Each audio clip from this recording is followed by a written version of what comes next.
Mark Rogers TV with you once again, and on to the power-packed SEC in South Carolina. Steve Spurrier arrived in Columbia 6 seasons ago, and instantly the expectations went through the roof. And Spurrier responded. He upgraded the recruiting across the board, started to win some games, and get South Carolina to postseason play consistently for the first time in school history. But now South Carolina is stuck in 7-5 mode. They've posted 4 consecutive non-winning seasons in the SEC. So when is the real breakthrough going to happen? And more alarmingly and surprisingly, Steve Spurrier, when is he going to produce prolific offenses in Columbia? It's been the defense to get South Carolina to bowl play. Okay, 2010, we've got Stephen Garcia back at quarterback. He gets better by the year, 55% last year, 17 touchdowns, 10 picks. He should be one of the top quarterbacks in the SEC this season if he gets some cooperation from his offensive line. More on that in just a second. At running back, Kenny Miles is back. He had 626 yards as a grinder last year, but he's going to take a back seat most likely to Marcus Lattimore, one of the top recruited running backs in the country. He scored 104 touchdowns in high school, and he should make an impact from day one.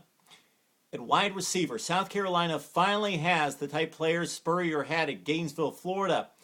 Alshon Jeffrey, he's a number 1 target, 46 catches last year and 6 touchdowns.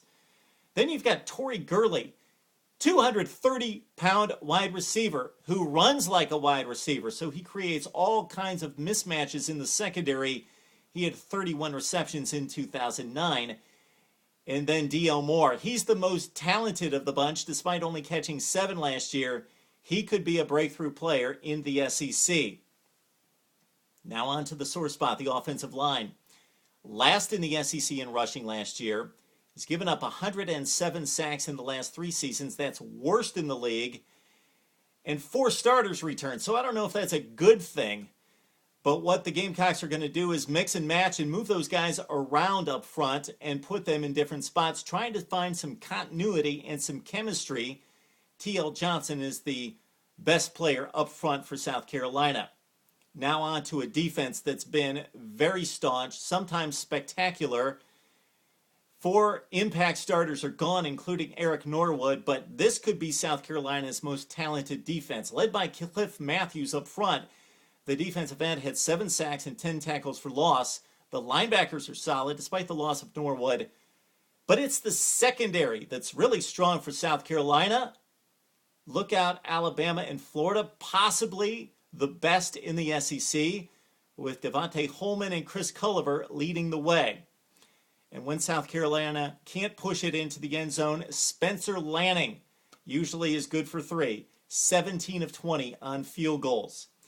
Is this the year that the Gamecocks move past that Georgia-Florida stranglehold in the SEC East? We will start to begin to find out on September 2nd against Southern Miss. This is Mark Rogers TV looking at the SEC.